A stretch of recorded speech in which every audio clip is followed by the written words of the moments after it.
nga def grand combat ba dèjà sax yaakaar naa pare na fi mu toll nii. tey yaa ngi ci ànd ak DTV. ba tey maa ngi ci ànd ak DTV xam nga bee nee na. waa côté Pikine après Eumeu Sène après Ama Baldé c'est autour de Boy Niang daan nag nga xamante ne mooy Garga amoon un défi à relever waaye Garga yow mi nga xamante ne bi tey yow yaa daanu lamb soxla na la bi nga dugg see tey képp koo xamante ne bi amateur lamb da nga kontaan xel dem na ci Mame Ndiambane xel dem na ci Manga 2 xel dem na ci Yékini xel dem na ci Robert xel dem na ci képp koo xamante ne bii ni ancien mbëru séeréer nga waaye li nga xamante ne bii nag mun nañ koo wax mooy Boy Niang yaa ngi ci dynamique victoire c'est excellent lamb yi ibbeeku na ci yow di wax sax lamb en général moom moo tijjeeku yéen téléspectateurs Dunya TV lii lañ leen indiloon tey seen biir émission Leewtoo di leen jox rendez-vous très prochainement ci seen chaîne de télé Dunya TV jërë ngeen jëf.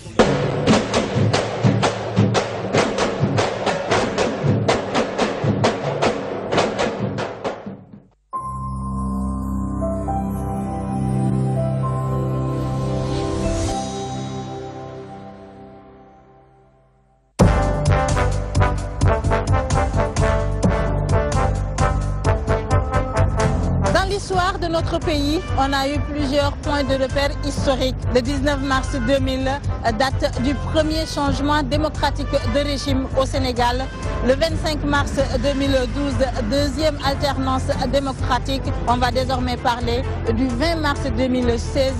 date du référendum devant consacrer l'adoption ou le rejet du projet de réforme constitutionnelle, parce que le 20 mars est un tournant dans la vie de nos institutions, parce que tout simplement le 20 mars 2016 est une date importante pour toute la nation sénégalaise. La télévision DTV sera au cœur de ce rendez-vous. Retrouvez-moi tous les soirs à 21h et en direct sur la DTV dans Compte à rebours. Ce seront des échanges fructueux, des séances d'explication et de décortiquage des codes de ce référendum. C'est du lundi au dimanche. Ce sera à 21h sur la télévision DTV.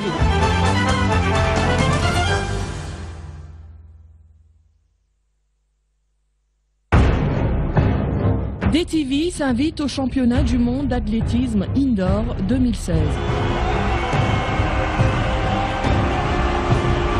DTV vous emmène au cœur des événements pour une sensation extrême à Portland, aux États-Unis. Du 17 au 20 mars, vivez avec nous en direct le meilleur du sport. DTV, c'est le sport en live.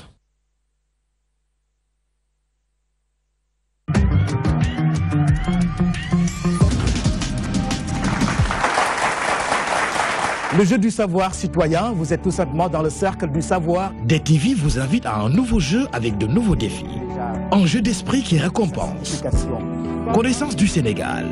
Dans quel recueil Senghor a tenu ses propos? J'étais accompagné jusqu'au village des Greniers aux portes de la nuit et j'étais sans parole devant l'énigme d'or de mon sourire. Tout sur l'Afrique, le face-à-face ou le kit double. Des questions. R encore. Des réponses. De la concentration, du suspense et de l'ambiance de jeux télévisés. Mais surtout un trophée et de l'argent. Retenez bien, mesdames et messieurs, il pourra rentrer avec 100 000 francs. Je dis bien 100 000 francs CFA, ça mérite des applaudissements. À chaque numéro, un maître. Premier numéro, premier maître. Entrez dans le cercle du savoir. TV, la télévision magique. À très très bientôt.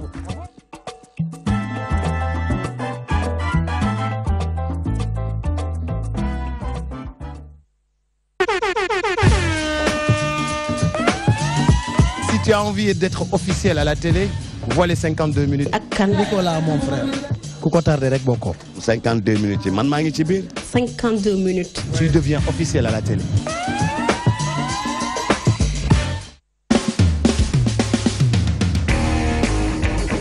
Auto, moto, camion, engin ak bépp xeetu machine buy daw. Day tombé panne. Su pané nan lañ koy dépanner. Moo waral seen émission les pannes dans l'automobile. Cette émission est donc un moyen de faire connaître au public les pannes automobiles et les véritables techniciens d'aujourd'hui compétents pour leur réparation. L'évolution de la mécanisation, de l'électronisation et surtout dans un contexte d'informatisation, le réparateur d'automobile d'aujourd'hui ne doit pas être comme celui d'hier. Voilà pourquoi il a été créé l'émission Les pannes dans l'automobile bientôt sur la DTV.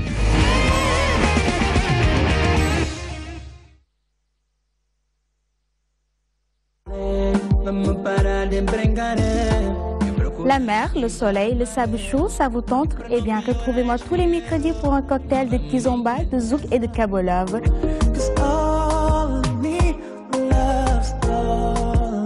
Nous allons voyager dans les Antilles, au Cap-Vert, à l'Angola et pourquoi pas entrer un peu dans les Caraïbes.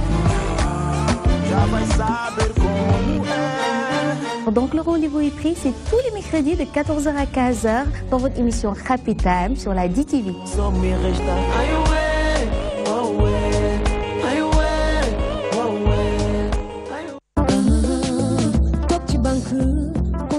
Je ne crée pas de vêtements, je crée des rêves, des fibres Ralph Lauren. À l'image de ce grand styliste, nous allons créer à chaque émission pour vous un rêve si fort que vous allez vous amuser à coup sûr avec de bons plans, des découvertes, des astuces.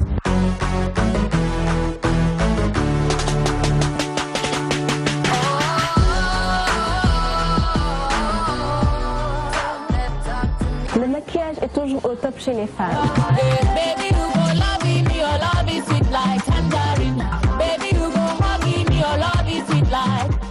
Sa façon de maquiller. Moi, c'est vrai que j'ai un parcours autodidacte, c'est-à-dire que j'ai appris beaucoup par moi-même en regardant beaucoup de tutos, de vidéos sur Internet et tout ça. Sophie Zenga, belle ambassadrice de la mode sénégalaise, promène son style aux quatre coins du monde.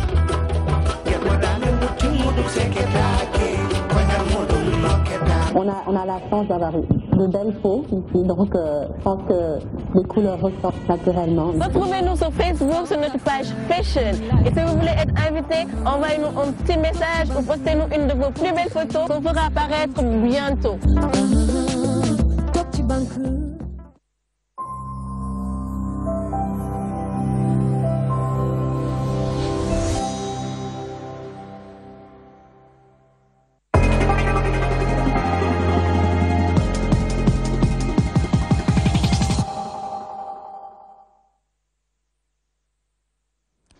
mbokk yeeg xarit yi dal leen jàmm sur la télévision DTV ñu leen di dalal jàmm ci émission bu bees ñu jagleel ko 100% référendum du 20 mars 2016 mu doon nag bés boo xam ne dina déterminer lu bari ci suñu ëllëg bu ñu jógee ci 20 mars 2016 ñenn ñi njortu ne daañu mën a jëmmal constitution mu doon constitution boo xam ne dootul yomb tripatouiller maanaam nguur bu ñëw bëgg a jël constitution bi modelé ko ci ay aspiration am ci ay préoccupation am mu doon référendum boo xam ne nag coow li bari na torop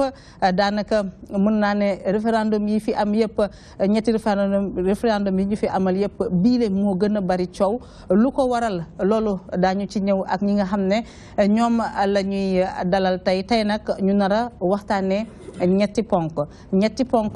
mu doon article 3 nu mu tudd point 3 bu projet de réforme bi plutôt point 7 bu projet bi ba tey ak le point 15 point 3 bi jëm ci lu ñu duppee les nouvelles libertés les nouveaux droits mu doon point boo xam ne nag dafa indi jiixi jaaxa ci xelu askan bi point boobu dinañu ko leeral gannaaw suñu invité yi point 7 bi tamit jëm ci sàkkuteef boo xam ne sénégalais yi yàgg nañu ko am ñu inscriroon ko ci constitution 2001 waaye daanaka jëmal bi moo des ba tey mu doon statut de l'opposition et de son chef point 15 bi nag nekk point bu large ndax point 15 boobule boo xoolee problème yi nga xam ne jànkonteel nañu ko ci 2011 2012 ci point 15 boobu la jóge mu jëm ci limitation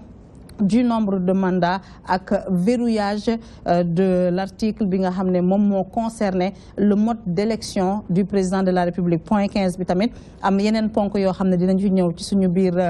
échange ñuy tàmbali nag compte à rebours di ci dalal ki nga xam ne moom mooy Mame Mbaye Niang Mame Mbaye Niang moom ministre bi yor wàllu ndaw ñi wàllu liggéey bi ak wàllu construction citoyenne bokkit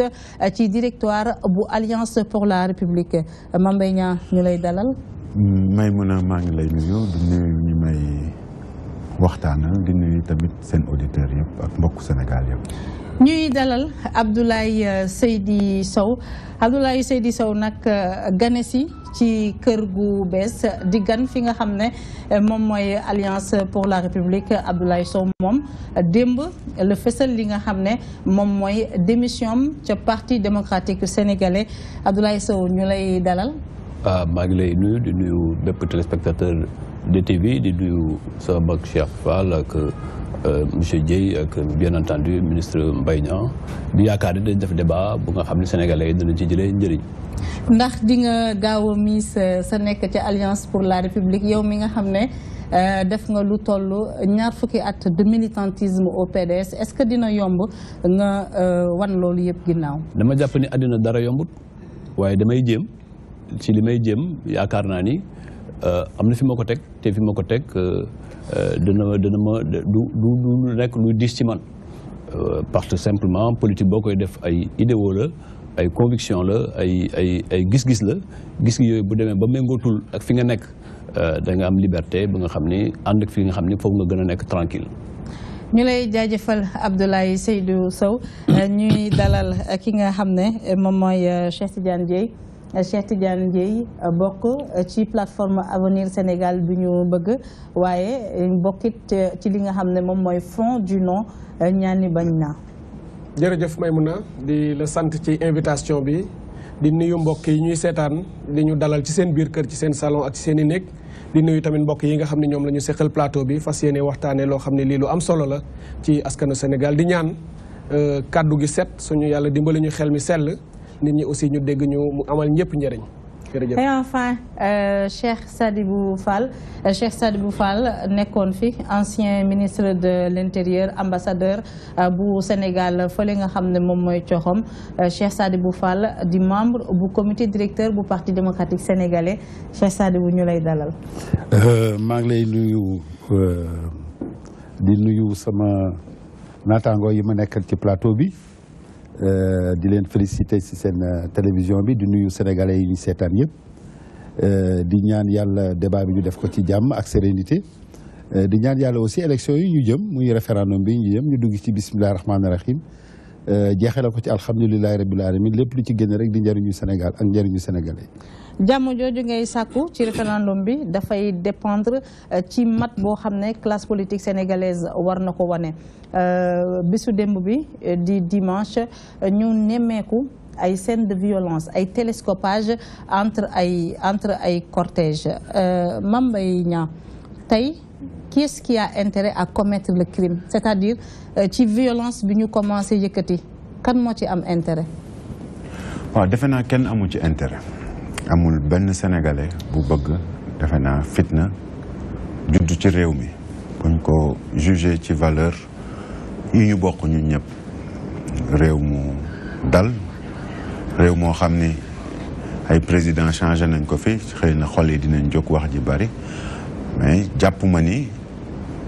sénégalais bu normal dina fi war a bëgg indi fitna. changement bu mujj bi dañu ci nemmeeku fukki bakkan ak ñaar yoo xam ne rot na ci. waaw xam nga loolu moom luñ gravé ci suñu histoire réew la ndaxte pour saafara yu mel noonu moo tax référendum bi am parce que boobu contexte bi mu amee woon ak li ñu bëggoon a def jaraloon na nit ñi ñu xeex ba seen bakkan et pour régler problème yooyu définitivement xëy na moo tax référendum bi am te référendum bi jàpp naa ni du ay nit ñooy xëccoo. charte réew mi li ngànk réew mi lañ bëgg ñu bind ci yenn yi ay poñ nekk ci pour garantir yenn droit yi ak pour fulaal ko ak pour jëmmal ko donc faluñu ci Masamba faluñu ci Mademba folliwuñ ci Masamba folliwuñ ci Mademba donc defe naa mën nañ bàyyi ñun ñëpp muy front bi bañ ak front bi neutre rek front bi bëgg njariñu askan bi rek la ñu bàyyi askan bi mu xool mais lépp mën nañ ko def ci dal. ci jàmm. ak ci wax ju rafet ak ci dëgg. Cheikh Sadibou Fall aujourd'hui kan moo am intérêt ci violence bi nga xam ne dafa tàmbali di jóg. kenn amu ci intérêt comme ni ko Mame Mbaye waxee. parce que ci démocratie la ñu nekk et démocratie débat d'idée la débat de conviction la du ay reyante ki xastante parce que loolu foo ko gis rek ñuy wax ci tubaab ni l'invective et la violence c'est l'arme des faibles ce qui n'ont absolument rien à dire mooy ñi nga xam ne bi amuñu benn argument bu ñu opposé seen ay adversaires politiques wala ñu jaaxle wala ñu njàqare wala ñu yaakaar ne position bi ñu nekk position boo xam ne bii tey bu inconfortable la ci politiquement xëy na ñooy sooke violence parce que en tout cas ñun en ce qui nous concerne muy le Front du Non li ñu wax rek moo di lépp loo xam ne bii violence la lépp loo xam ne bii xastante la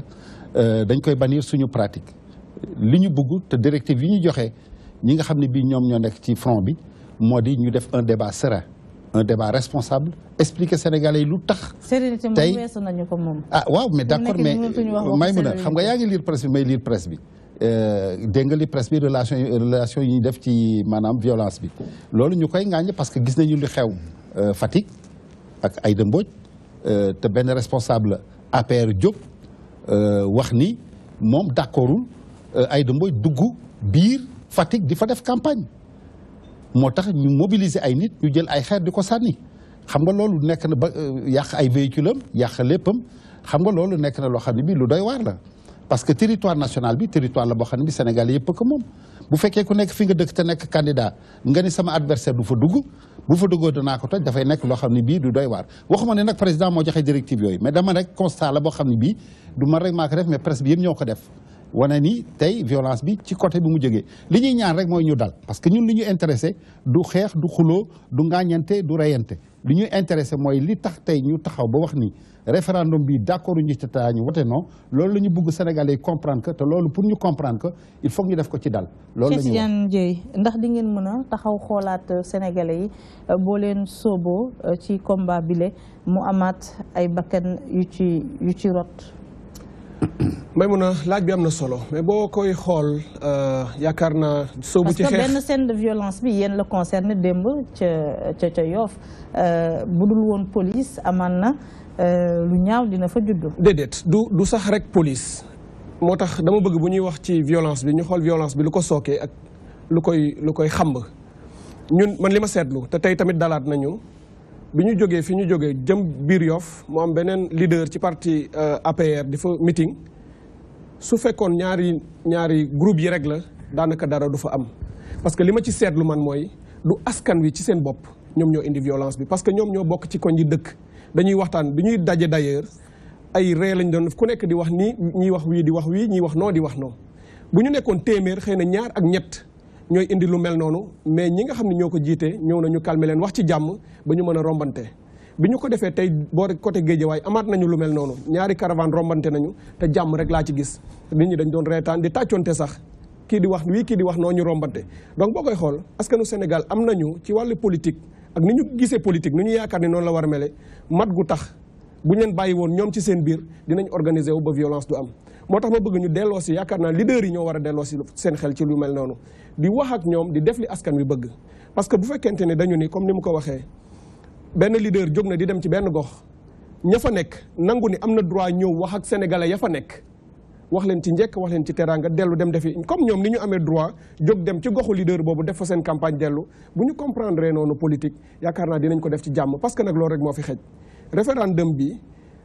jamono la joo xam ne askanu Sénégal dañuy ñëw tànn ku ci ne li nga jàpp ci sa axulaay taalaa ni moom nga jàpp ni moo gën ci réew mi kenn jàppul ni li nga gën moo gën xëy na li gën ku nekk sa conviction ngay demee mais mën nañ ko def ci jàmm parce que nag damay faral di wax ni bu ñu demee ba le 20 mars bu romb ko le 21 benn réew rek moo fi des lépp luñ ci def réccu bi ci ñëpp lay jógee donc yaakaar naa ne ñu ngi toll ci loo xam ni violence bi bu ñu ko doon xool kenn bëggu ko fi kenn ñaanu ko na ñëpp fexe ba li fi jot a am akas néew ñu jëlee ko fi te leneen bu mu si yokk mais leader yi yaakaar naa ne ñoom ñoo war a jël seen responsabilité xam ne askan wi bu ñu leen bàyyee ci biir koñ yi ñu ngi dëkk ci dëkkin boo xam ne ci jàmm la bu ñu leen suuxat xamb leen ci lu demee nii ci loo xam ne ay intérêt la yu amul benn njëriñ te du am solo. Abdoulaye Sow dañuy faral di wax naan ki nga xam ne moo am intérêt ci soulever violence mooy ki njortu ne dafa nar a ñàkk xeex bi ndax yow gis-gis boobu nga ci am. Bon peut-être que du ma mën a am gis-gis boobu parce que par exemple Fatick mënuma yaakaar ni Aïda Mbodj am na fa majorité mais loolu c'est entre parenthèses mais l'essentiel est que ñun ñëpp comme ni ko Dieye waxee ay violence bi am Fatick Aïda Mbodj moo ko sooke soxna si ba ma bàyyi rek mu ñëw dama jàpp ni violence comme ni ko Dieye waxee doyen Cheikh Fall wax ko li am solo mooy politique argument moo war a am solo force des arguments il faudrait que ñu jàpp ni dañu war a convaincre un peuple du ay peuple dof lañu amal affaire dañu war amal affaire ñu am dañoo am xel parfois sax ñoo ëpp xel ñiy wax di leen convaincre donc loolu espace u xuloo ak xeex amu fa dañuy wax toujours que démocratie moteur démocratie c'est la communication bu ñu bëggee dem ci violence rek ñu ngi dem ci dictature rek mooy doxalee violence donc par conséquent amul benn parti amul benn homme politique d'ailleurs élection yi du affaire politique rek chaque fois damay da ngay wax classe politique c'est aussi c'est tous les Sénégalais de manière générale kii mii mosuma ko xamee ci parti politique mais au moins je le vois dans la société civile bien conduire les choses donc lépp du classe politique bi rek la ñu mën a responsabiliser tous les citoyens sénégalais c'est la question de la citoyenneté la ñuy poser sur la table que ñu xam ne réew mi ñoo ko bokk ay situation métti na ñii jaar ñii wax lële ñii wax lële mais arrivé nañu à le surmonter fan yële dama dem Burkina Faso ñu wax ni Afrique mu ngi teg bëtam ci ñetti réew Niger bi nga xam dafa am deuxième tour am ay difficulté Sénégal bi nga xam dafa am référendum ak Burkina Faso ak Bénin bi nga xam aussi dafa am deuxième tour ñu yaakaar ni war nañ joxe encore beneen image yu Afrique bu nga xam ni du xeex ak xulo mais ku ci nekk jaarale yoon ces arguments mais damay jàpp ne aussi politique parfois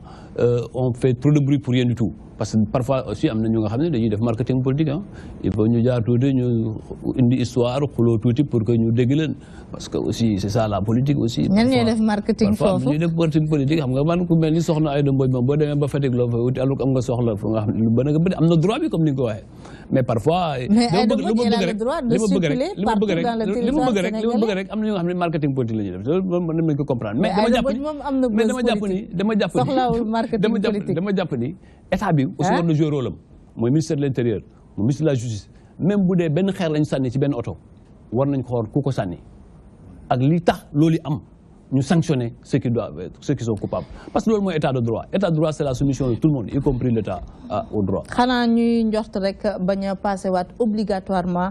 par la case violence pour référendum du 20 mars bi dañuy dellu si ci ginnaaw mooy ci bisu démb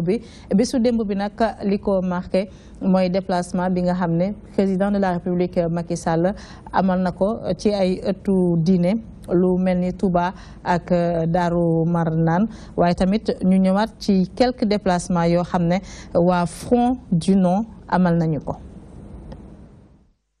kooku mën nañ ko seede. kooku de mënees na ko seede. seede ko sunu borom. seede ko rek sunu borom nag. seede sunu borom nag. ne seede sunu borom nag. moo gën seede ay doomu aadama. moo gën seede ay doomu aadama. li ci des nag. li ci des nag. xam nañu ne say ñaan. xam nañu ne say ñaan. réew maa ngi koy xaar. réew maa ngi koy xaar. sa kaddu. sa kaddu. saa yu jibee. saa yu jibee. réew mi ay ngëneel la ci am. réew mi ay ngëneel lañ ci am. ba muy wut réew mi. ba muy wut réew mi. réew mi jaxasoo. réew mi jaxasoo. te li ko andi woon. te la ko indi woon. moo waral saafara bii may joxe. moo waral saafara bii muy jox tey. sëriñ bi wax ne ñi xëccoo de ñëpp yow la ci ëpp yaakaar loolu kon moom mii yëg na ko te boo jotagu ci réew mi kon loolu susalu ma ko ba ca dolli ko waat itam mooy bi nga xam ne réew mi yëngut yi bari na coow li bari ba ay bakkan des ci sëriñ bi jox ma ndigal ma yëkkati sama kaddu ba ma yëkkatee sama kaddu itam fa saasa nga daal di yónnee ndaw xamal sëriñ bi na ko la ma jàppoon ko bàyyi naa ko. ci Thiès bi ñu ñëwee fii li nu fi fekk wan nanu ne Thiès fa mu nekkoon ma nga fa ba tey Thiès ville de dignité ville de fierté symbole de la résistance anticoloniale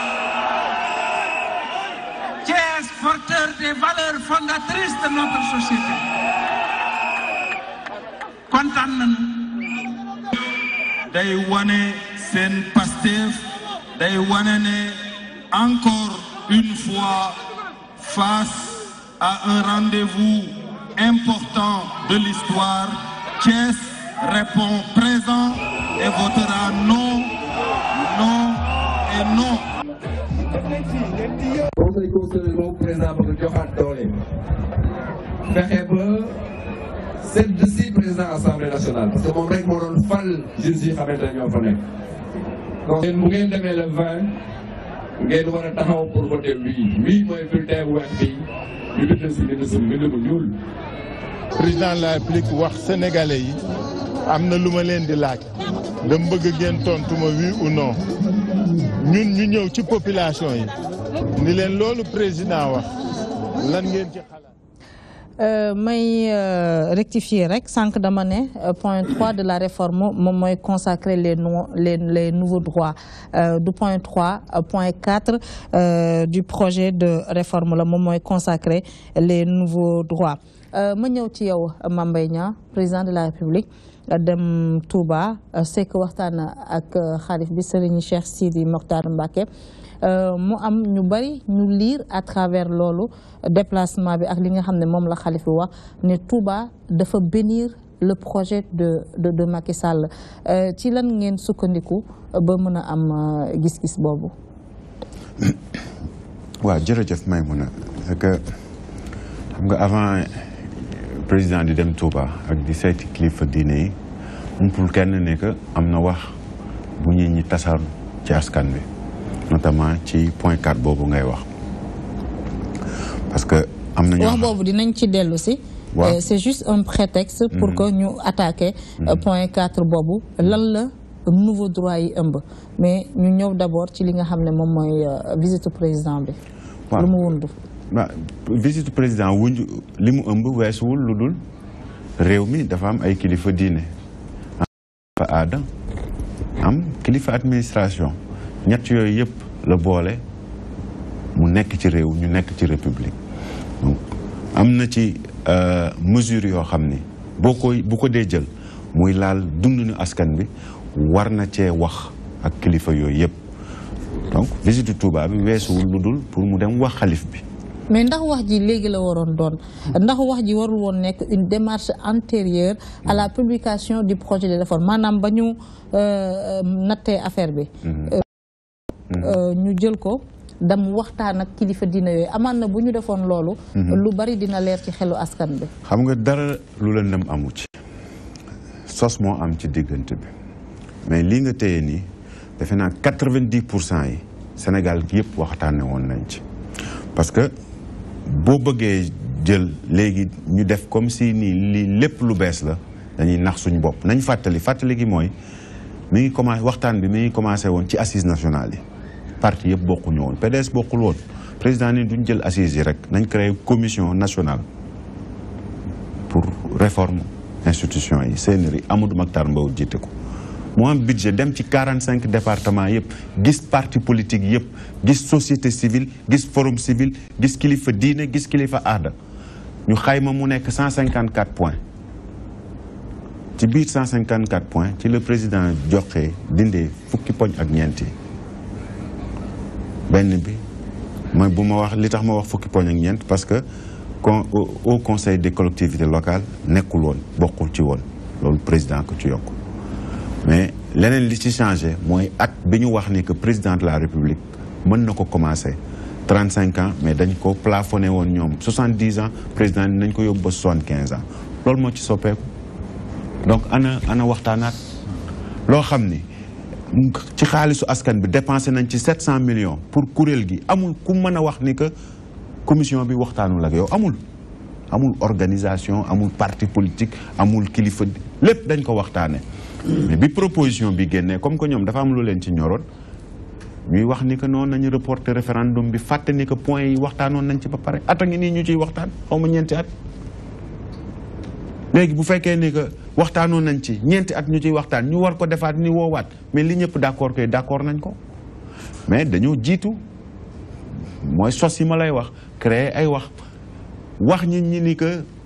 comme 15 points yu ñu indi dafa mel ni musuñu cee wax lu bees tàq la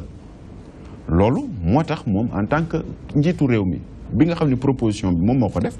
mu delluwaat ci kër diine yi ni leen liñ fi waxtaane woon lañ nekk di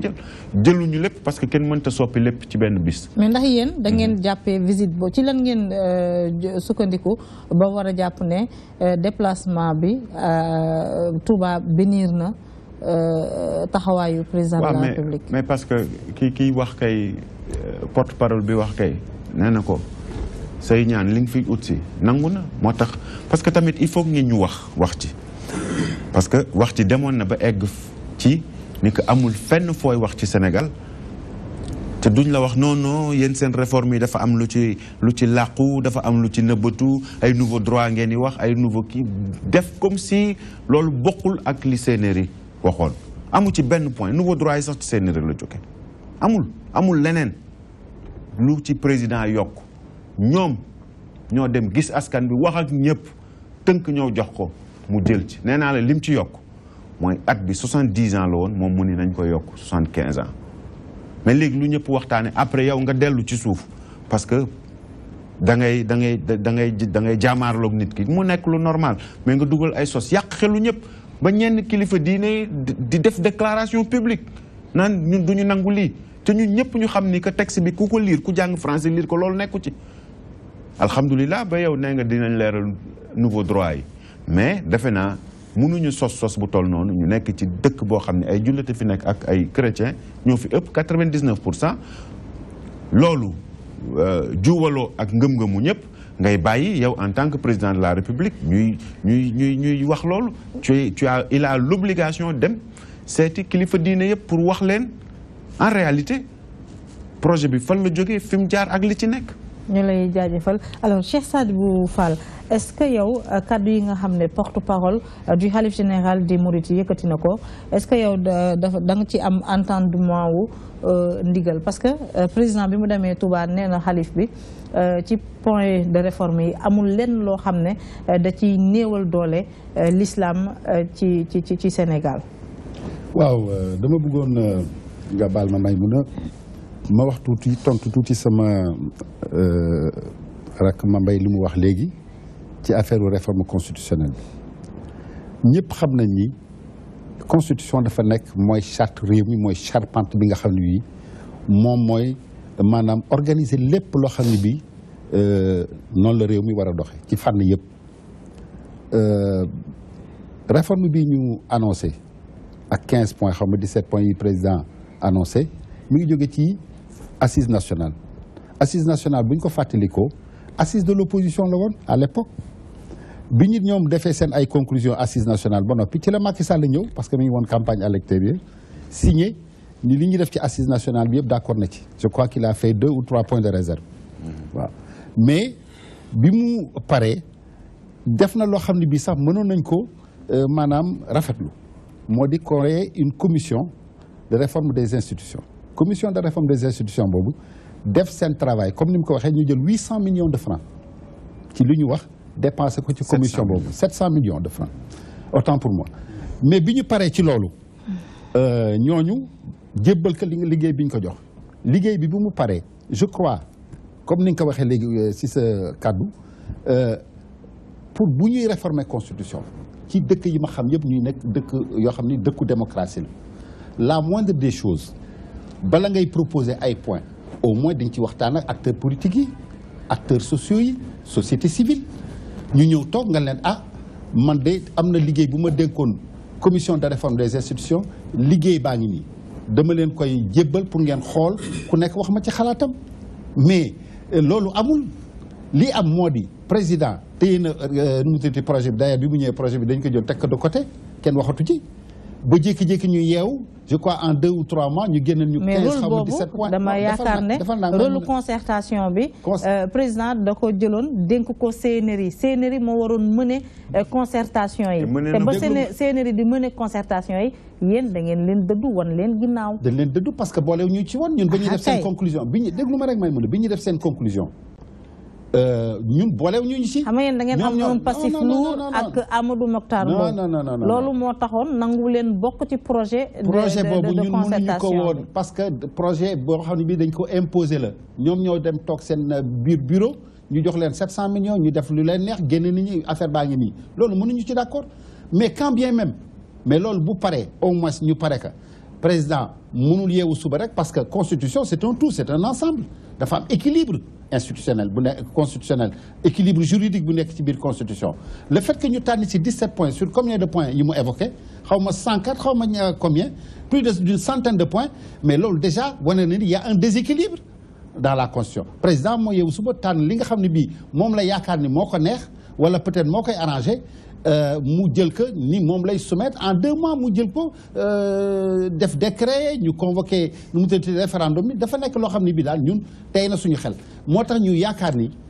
mais xam nga Cheikh Sadibou Fall problème mu concertation dialogue boo xoolee daanaka ci suñu démocratie yu ndaw yi lañ koy yëkkati dans d'autres pays c'est la majorité ñi nga xam ne ñoom la askan bi ne wóolu nañu leen pour juróomi at mbaa pour juróom-ñaari at ñooñu ñooy jël la responsabilité ñu xool li nga xam ne moom mooy mébétu askan bi ñu jël ko dugal ko ci constitution pas en matière de réforme constitutionnelle en matière de réforme constitutionnelle léegi nag wax en matière de réforme constitutionnelle bu dee pays bu démocratique la le président n'est pas obligé de suivre l'opposition mais loolu laa lay wax non mais quand même il y a un préalable société civile yaa ngi wax léegi marabout yi marabout c'est après que le président se déplace pour aller leur expliquer lan mooy constitution bi ak lan la ci lan moo ko wundu société civile bi est-ce que la preuve presque tous les membres de la société civile aujourd'hui sont contre cette constitution même des membres yi nga xam ne bi ci coalition wi li ñu bokk tey ay bés du ñàkk ak ñeneen ñoom ñëpp génn nañ ci seen loxo parce que même Jean-Paul Dias tey bi soutenir constitution bi nee na kenn consulté wu ko te je crois que loolu dafa nekk loo xam ne bii bu ko dee dañ koy rafetlu rek mën nga nañu woo sax ñu bañ mais bu woote woon ni nañ toog waxtaan bi ñu demee ba nga xam ne bii léegi affaire bi jàmp na président à l'extérieur la wax ni bu mu ñëwee enfin yi am na ku nekk peut-être c'est peut-être pour faire baisser la tension ni bu mu ñëwee dana woote concertation ñun daañu toog fixé date référendum defar yooyu yëpp ba mu sotti nit ñu léegi nag ñëw c'est-à-dire que dañuy ñëw bénir loo xam ne bii d'accord ñu ci ñun référendum bi d'accord ñu ci parce que référendum nekkul loo xam ne bii dafa méngoo ak bëgg-bëgg mais yéen ndax da ngeen jàpp ne Touba daf leen lâché quelque part parce que ci entendement bi dañoo jàppoon ne le Touba c'était le bastion du PDS tey xalif bi ndax déclaration bi dafay sonné joxewul mot d'ordre de vote joxewul mot d'ordre de vote joxewul consigne de vote xalif bi ku fa toog ñëw seet si ka mu ñaanal la. est-ce que bénir na te ku ci nekk boo ñëwee. est-ce que dafa bénir le projet mais wax nag ku fi nekk boo fa ñëwee dis que sa ay soxla mu ñaanal la nga am ci yaakaar loolu la ñu wax loolu jeex na mais kenn joxul benn consigne de vote benn ndigal wax ne nañu wote oui wala nañu wote non amu fa. d'ailleurs jur na coow bu rëy tey ci biir Touba ñi am na ñoo xam ne seen xel ñaaw na ci mais xalif bi xam nañ que bi mu commencé xalifaam ba léegi bi mu nekkee ci xilaafa bi ba léegi mosul dugg ci affaire politique politicienne te du ci dugg. merci beaucoup voilà. Cheikh Tidiane Dièye est-ce que déplacement wu Macky Sall bi ca Touba leeral na lu jëm ci nouveau droit yi dama gis fii ci projet de réforme bi li ma dese woon nag mooy est-ce que ni ñu ko bindee ci document officiel bu gouvernement du Sénégal bi noonu la ñu ko bindee ci décret bi nga xam ne moom la ñu soumettre ñi nga xam ne ñoom ñoo war a adopter projet de réforme boobu dañoo def la reconnaissance de nouveaux droits aux citoyens 2 points droit à un environnement sain sur leurs ressources naturelles et leur patrimoine foncier ci wala ci tubaab defe naa 2 points da ngay tijji citation nouveau droit yooyu cité nañ ko carrément muy droit à un environnement sain droit ci li nga xam ne moom mooy koom-koomu suuf bi ak droit ci li nga xam ne moom mooy suuf bi lu waral nouveau droit yooyu ñu jël ko rek méngale ko lu jëm ci affaire homosexualité ak perte des valeurs. may mun a laaj bi nga laaj bu am solo la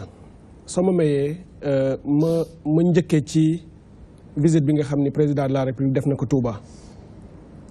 ma jeexale ci nouveau droit yi fii dama fi am tey xëy na ñaari taxawaay dama bëgg ñaar yooyu parce que bu fesee dina gën a leeral li may wax lan la am naa fi taxawaayu bokk ci front du non ñaani bañ na parce que seetlu ngeen ni ñaari front ñoo am di wax non front bi nga xam ne parti opposition yi ñoo ci gën a bari muy gor ca wax ja ak bi nga xam ne ñaani bañ naa la. lan moo tax bëggu leen boole front bi déedéet booy xool xanaa da ngeen xaw a seexlu beneen front bi li tax ma leeral ko tey bi ñu nekkee Guédiawaye di dox ba Parcelles Assainies maire Moussa Sy moo ñu dalal Parcelles Assainies bi ñu demee Golf Sud député Cheikh Omar Sy bu bés du ñàkk bokk ci ñaari front yi moo ñu dalal donc sur le terrain au niveau local benn la. en haut ñun ñoo décidé defee ko ñaar ñi parce que ku nekk am nga cible boo xam ne moom nga xal ak fa nga jógee ci sa message ak discours bi nga bëgg a construire su may dellu si Touba damay nangu li monsieur le ministre Cheikh Sadibou Fall wax fi président Macky Sall toogoon bi ñu ko wanee ci télé bi 2012 ay at ci ginnaaw président Abdoulaye Wade toogoon na fa Touba am nañu mat ak maandute ci wàllu politique am nañu mat ak maandute ak ay jikko ci yoo xam ni képp ko fa dem nekk njiitu réew boo waxee wax ju rafet lañ lay delloo. bu ñu la tegaloon tey bande yi ñu waxoon bi fa président Abdoulaye Wade demee 2012 te ñun ñi ñoo jàkkaarloo woon ànd di xeex président Abdoulaye Wade mais ba mu fa demee toog wax ak sëriñ bi loolu mu wax ak moom sëriñ bi nangu na rafetlu na la mu def Touba moom en tant que président de la République taxul mu jox ko consigne mu joxe ndigal pour ñu voteel ko comme ni mu joxewul ndigal wante nag nii. def na fi donc yow da nga jàpp ne bénédiction amul. def na fi lu baax la fi wax def na lu baax ci réew mi am na yéene bu baax ci réew mi président bu fi ñëw sëriñ bi nangul na la sa yéene ci réew mi sëriñ bi ñaanal na ko pour mébét yi mu am ak yéene bi mu am ci réew mi yéene boobu yàlla def ko loolu kay ñun ñëpp dañuy ànd wax amiin parce que yéene bi mu am ci réew mi bu ko defee Sénégal yëpp gis ci seen bopp. maa nag ñu bëgg ko tourner mu nekk ni ndigal la bu mu joxee ci vote bi sëriñ bi yaakaar naa ëpp na fu muy toogee ci constitution bu ñu bind ci tubaab indi ko te ka ko bind ak ka ko inspiré muy professeur Ismaïla Madior Fall barki Dembo Ndiaye mën nañ ko génnee fii mbind mi teg ko mu ni fukki poñ yi ak juróom ñu génnee communication politique la marketing politique la ñuy def en réalité am na 18 articles yu nekk ci ginnaaw mu teg ci ne li tax ñu génnee fukki poñ yi ak juróom ci wàllu communication politique dafa compliqué askan wi du ñu mën a comprendre ñun askanu Sénégal nga bëgg ñu defaral constitution bëgg ñu indi loo xam ne da nga ni moo gën ci suñu réew nga ni amuñu ko xam-xamu comprendre ko wala amuñu droit wu comprendre ko ba tax nga génnee ñu falaa yoo xam ne jàpp nga ni ñun loolu lañ mën a comprendre waaye nga ni làq nga ci ginnaaw 18 points yoo xam ne génneewu ko boo demee seeti xëy na dañoo jàpp ne 15 points yooyu boo xoolee xeex bi ñuy xeex depuis 2009 c'est autour de ces 15 points de réforme foofu laay bëgg a ñëw donc dañoo jàpp ne xëy na loolu mooy point de convergence entre sénégalais yi xëy na boo ma mayee ma ñëw ci loolu moo tax ma ne la tey dama fi am ñaari casquette wax nañu ci assise nationale wax ci commission de réforme des institutions assise nationale dama nekkoon vice président wu commission vice président commission 5 bi nga xam ne moo doon liggéey ci valeur éthique et question sociétale doyen Cheikh Amidou Kane moo doon président maa doon vice président su ma ubbee suma ordinateur dinaa la génneel rapport bi man maa ko bind ak kenn ku ñuy wax ñaan ñoo bind rapport bi donc la ñuy def ci assise ba xam naa ko lii ñu génnee tey ci 15 points yi monsieur le ministre nee na boo xoolee rapport bi nga xam ne CNRI jox na ko président bi ëpp na 50 pages ëpp na 154 points loo ni da nga def da nga génnee ay diagnostic du dëgg réew mi assise nationale yi dañu taxaw ni Sénégal feebar na te ba ñu koy def newuñu président de la république Macky Sall moo ko def newuñu Abdoulaye Wade moo ko def newu Abdou Diouf moo ko def dañu ni bi ñu jëlee indépendance ba tey ni politique di doxee ni gouvernance di doxee citoyenneté ak république dafa safaanoo ak li nga xam ne moom la askan mais les assises nationales n'étaient pas représentatives moom laa maa ngi bëgg a ñëw de toutes les franges de la nation sénégalaise ça au moins il faut ngeen reconnaître ko réew mooy doxee noonu ñi nga xam ne ñoo nekkoon ci pouvoir bi à l'époque ñu ne duñu ñëw ci assises yi ñu ne leen baax na teewul ñi nga xam ne bëgg nañ ko def ñu dem defi ko bi assises yi jeexee président Macky Sall ñëw dem signé ji charte de gouvernance démocratique sans réserve benn réserve parce que bu ñëwoon ni damay def réserve ñun ñu am matug ne ko doo def réserve boo ko naree def nga bàyyi bañ a signé. mais moom waxoon na ne. dafa àndul ci ni ñu bëgg a dissocier président parti ak président de la république. loolu moom waxoon na ko. d'accord xam nga wax ko ci biti mbir la nga ñëw di signé charte yi entre les deux tours nga ñëw di signé charte de gouvernance démocratique ñu ne la charte baa ngi nii li ci nekk lépp nga liir ko jàpp nañ ne boo tegee sa signature mooy la ca nekk. nangu nga ko ñun loolu la ñu nangu ñun de loolu la ñu jàpp maintenant nga génn nag ni def naa réserve loolu engagé na la mën naa ko respecté mais nit ki foo teg sa signature la ñu bind nangu nga ko assises nationales yi ba ñu paree dañ ko jébbale ñu jël commission de réforme des institutions commission de réforme foofu dina am lu may waroo tuuti ak waa PDS commission bi mu demee ci askan wi di liggéeyaat ak ñoom dañu dem 45 départements ñu def fa échantillon loolu dama koy fàttali toujours parce que dafa indi tuuti njuumte ci ñi yor pouvoir bi tey dañu defe ni lii ñu indil leen ay intellectuels ñoo ko xalaat sénégalais yépp a ko xalaat xam nga échantillon booy def recherche en sciences sociales dañu def échantillon boo xam ne marge d'erreur bi matul sax 1%. sénégalais yi ñu tegal leen point yépp ni leen lu ngeen ci xalaat te ba ñu leen di laaj defuñu xaj ak seen ni PDS APR déedéet PDS xëy na ci bopp bi ànduñu ci mais ña nekk ci Sénégal ca département ya ay PDS nga ci te dem nañu répondre yi assise nationale wax seen xalaat. bu ñu nee ndax sénégalais yi nangu ngeen président de la république nekk président de parti politique ëpp na 85% ci échantillon bu représentatif laa lay wax ci nu ñuy defee xam-xam ni ñu koy natte lu ëpp 85% boo demee ci assise rapportu assise bi mën naa la ko jox ñoo ni bëgguñu président de la république nekk président de parti ñu ne leen lu tax ñu ne jàpp nañu ni bi ñu jëlee indépendance ba tey li tax président di yor parti bi yor réew mi mooy indi ay jaxasoo yoo xam ni ñu bari dootuñu si gis seen bopp indi ñuy def palais bi ay meeting di fa def ay réunion di fa def ay yeneen ñu ne leen lan ngeen bëgg ci justice lu ëpp 80% des sénégalais ni dañu bëgg seen justice am indépendance tàggaloo ak présidence de la république exécutif ñu def cour constitutionnel sénégalais yi Cheikh Tidiane Dièye puisque yaa ngi wax ci point bi ndax sénégalais yi ñoom ñoo leen wax ne dañoo bëgg poste bu ñu war a ti pourvoir ñu def appel